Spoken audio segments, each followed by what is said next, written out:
President Donald Trump শপথ গ্রহণের পরপরই অভিবাসনের বিরোধী একাধিক নির্বাহী আদেশ জারি করেছিলেন। এর মধ্যে যুক্তরাষ্ট্রে জন্মসূত্রে নাগরিকত্ব বন্ধে একটি নির্বাহী আদেশে স্বাক্ষর করেন।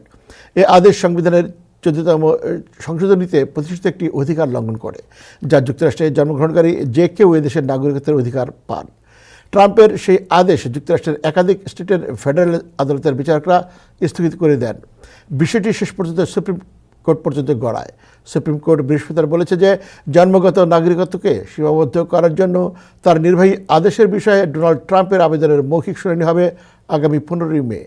ওই তারিখ পর্যন্ত জন্মসূত্রে নাগরিকত্ব সংক্রান্ত যে কোনো সিদ্ধান্ত গ্রহণের বিষয় স্থগিত রাখতে বলেন আদালত।